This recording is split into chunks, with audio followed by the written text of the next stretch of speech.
Welcome to STARS Launch Pod, where we chat with innovators who are overcoming challenges, pushing boundaries, and collaborating to make space more accessible and sustainable for humanity, one launch at a time. It's one small step for man. Here's your host, Susan Wise.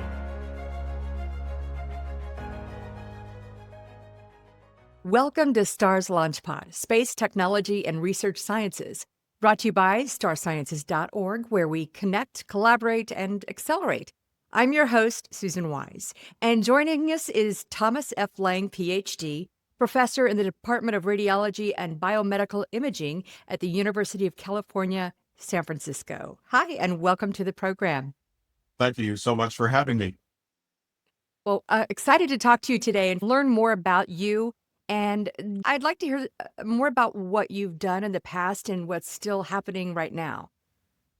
So I'm a professor at University of California, San Francisco. And so if we go back to kind of the mid 90s, I was just starting out as an assistant professor and getting my group's research program underway. What we developed was a quantitative imaging approach using hospital-type clinical CT scanners to quantify bone density. So I'm sure you're familiar with osteoporosis and bone densitometers. Yes, I've lost 1.5 inches and I want to know why. Okay. So the standard measure for quantifying bone density is bone densitometers. They're basically X-ray scanners that create a 2D quantitative image, and what they can do is look at the different regions of interest in images of the spine and quantify how much bone mineral mass you have. They divide that by the projected area of the bone, and they get what they call a aerial bone mineral density, grams per centimeter squared. And that technique had been clinically developed as I started. But another development that occurred roughly the same time was the development of new CT scanners that would allow for really rapid acquisition of large volumes of data. Those were called helical CTs. And so my group's research focus came to be developing quantitative imaging analogous to standard bone densitometers, but three-dimensional quantitative imaging of the hip and spine using this new generation of helical volumetric CT scanners.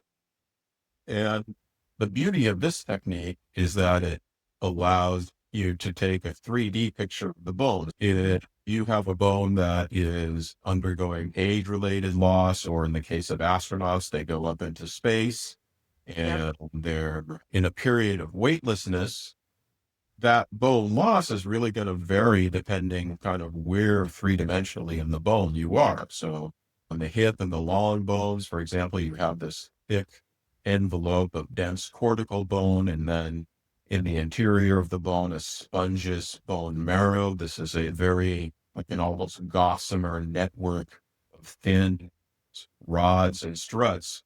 Those compartments, cortical and trabecular sponges, sort of change at different rates. And what the CT allows you to do is really kind of look in detail at where these changes are taking place. The vision that I had when I started working on this was just applying this to kind of osteoporosis. But there was kind of a beautiful opportunity that took shape just as I was starting this work, which was NASA had started building the first parts of the International Space Station. And so I got a chance to apply with a collaborator at Baylor College of Medicine in Houston, Adrian LeBlanc, and we applied for a grant to use this approach to study astronauts.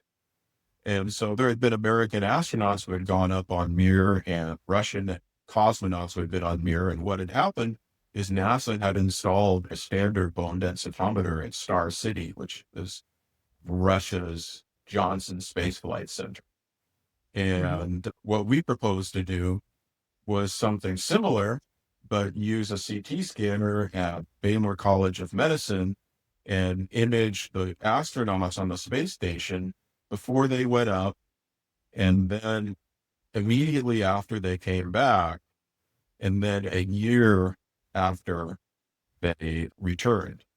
And the idea was to actually look in detail at this bone loss, look at the trabecular bone in the interior of the hip, the surrounding cortical bone, do similar measurements for the spine, for the vertebral bodies, Mm-hmm. and understand the evolution, bone loss, to what extent is that bone recovered, and what, if any, kind of three-dimensional changes occur in this process. And, what we were able to do was really sort of standardize this approach so that it was eventually used for a whole range of studies. My involvement with NASA's internal operations lasted sort of between, I would say, 1999 and 2019. So it was a long involvement, and there were multiple projects that used this approach. Ion Oh, going back to the moon and spending more and more time in space and hopefully someday even Mars, this is even more important. I mean, spending more time is going to have even more impact on bone health.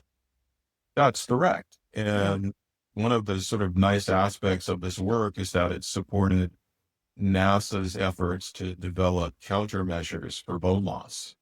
And one of the first discoveries that we made was, if you looked at the first generation of exercise equipment that went up on the space station, you were still seeing really significant bone loss, despite the fact that these guys were, pretty much working out every day.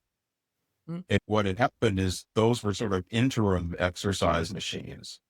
And eventually NASA flew a behemoth of an exercise gym. This is called ARED, Advanced Resistive Exercise Device. And this is something that allows astronauts to do really bone impactful exercises such as squats and deadlifts with really heavy weights. What we were able to find using this technique was that this really attenuated the rate of bone loss. And, Wow. we were involved with another study in which these astronauts took an anti-osteoporosis drug, which, I was going to ask about that. yeah, so they took Fosamax, which is Okay. Andronate, kind Mm-hmm. of the first major anti-osteoporosis drug, Mm-hmm. came on the market. And we did I would call it a pilot study. PI was Adrian LeBlanc. And what we found is, across all measures, the crew who took this intervention did not Mm-hmm. experience significant bone loss on average during the course of these 6-month missions. I think that this technique was very supportive of NASA's ability to understand what the risks were and what the effect of the various countermeasures, exercise, drug countermeasures were doing. It sounds like you've had several aha moments over this time period. Um, what has been your biggest challenge and how did you overcome it? Well, first, I want to say what for me, the big aha moment was. And that is, we were starting to get in the first data looking at bone recovery.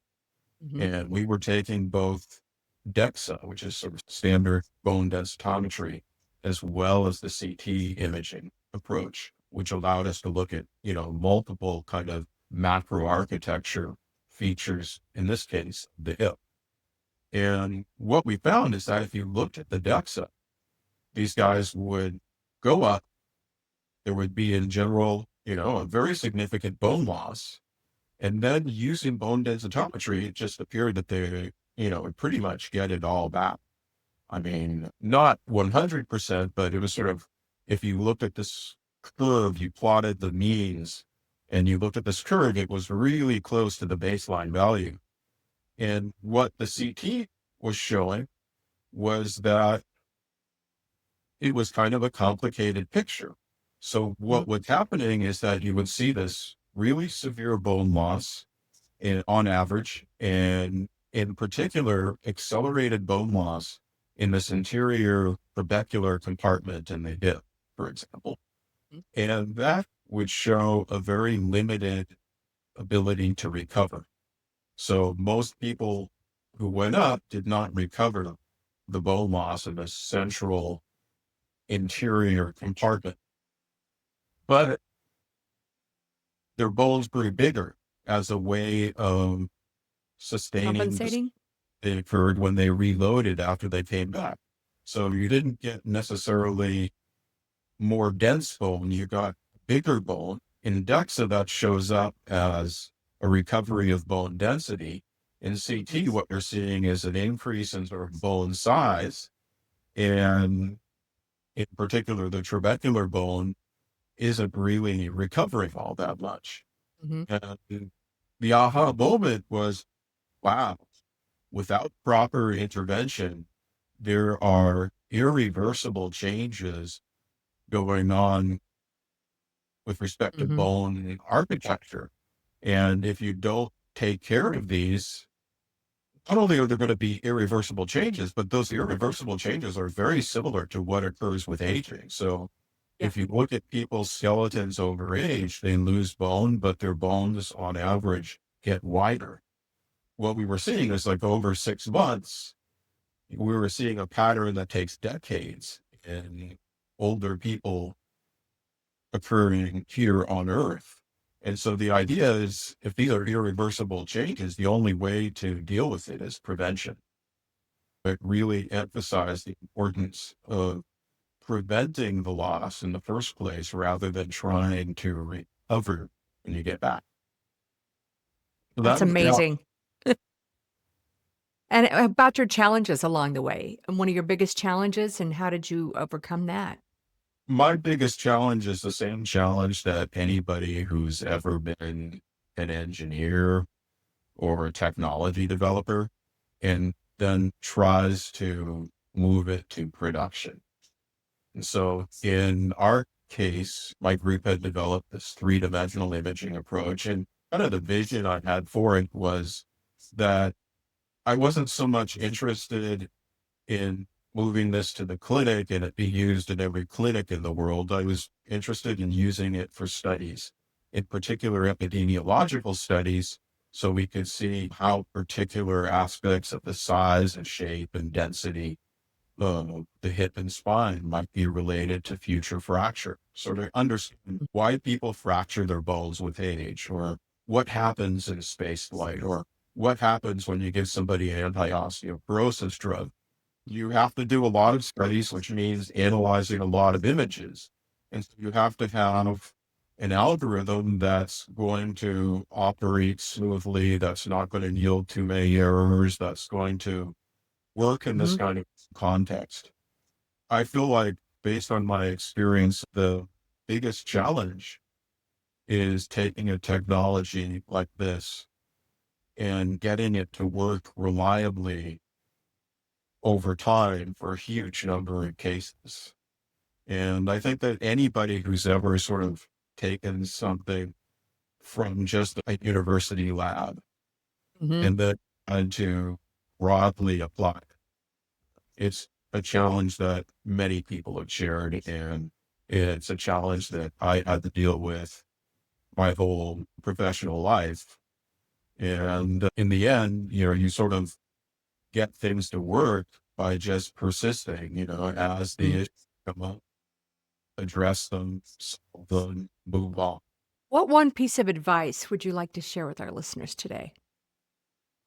The main piece of advice I'd have is always kind of have a long-term vision of yourself and work according to that. You know, where do I want to be in the next 5 years? Where do I want to be in the Mhm. next 10 years? What do I want this work that I'm doing? What stage do I want it to be at? What do I want to accomplish? What impact do I want to have? If you have that long-term vision, then it allows you to kind of navigate your way through the little sort of peaks and valleys that occur on a day-to-day level. I mean, I remember, I would say this would have been maybe 2005, 2006. I hit a really bad grant cycle. So my group was entirely supported off of NIH and say grants. What you have to do is just keep a constant stream of grant applications going in so that your group doesn't support. And there was a period where just nothing I was getting, was getting funded. It was a question, here I am kind of mid-career and running out of money. At that point, I was worrying, okay, this account versus this account, this person, put that person here. And then I realized, okay, I'm just bouncing around on a day-to-day level, which I have to do that. But now I need to think of, okay, what do I want to accomplish? What do I want to do? And I sat down and wrote out a long-term plan. These are capabilities I want to develop. This is how I plan to get there. That actually ended up resulting in a successful next cycle of grants, and it kind of got through the situation. Well, that support is very important so that you can continue your research and, And I think, for the I long mean, term. I felt like, okay, I could give up and just do something else. hmm I just decided, no, I don't want to do anything else. I'm going to do this. hmm So where do I need to be able to do it? So that worked for me. Well, I appreciate your story and you sharing it with us because it's not only important work for NASA and for our astronauts and spending time in space, but also how it affects us, everybody on this planet and our daily life. And I hope your work continues. Before we wrap up, Thomas, do you have maybe a past or present passion project that you would like to share? Yeah, I do. And I'm working on it now. And that is, since I retired, I kind of had a chance to reflect on all my sins as I kind of a image processing developer. And I've gone back and rewritten all my software in Python, which has a lot of resources that allowed me to package it in a way that's much easier to use, more reliable, more user friendly. And some colleagues and I just got a small internal grant to sort of marry that work with AI techniques. So Ah, we automate big swathes of the program. What we want to do is to be able to apply our approach to clinical CTs that any hospital has what's called a PACS, a picture archival system, where these clinical CTs are archived. And if you get the appropriate IRB permission, these images are an amazing scientific resource. And so the idea is to be able to use this program to do the big studies in this clinical population and using AI to automate it and kind of be able to have this approach working in the background and having people be able to do studies using this clinical population without having to have a whole big lab. AI can do it automatically. Then you really just need a person to sort of ride herd on the AI and quality assurance of the product. mhm. AI has really helped in numerous ways. I always felt like I'm kind of an old beast and that new development left me behind. So it gives me a little bit of a chance to catch up and feel a little bit more relevant. Yeah. Well, Thomas Lang, thank you so much for joining us today and for sharing your story with us. Looking forward to what you've got coming up next, and we're definitely going to follow along. We appreciate you being here today. Thank you. Well, it's my pleasure. Thank you so much for inviting me. Be sure to join us where we connect, collaborate, and accelerate.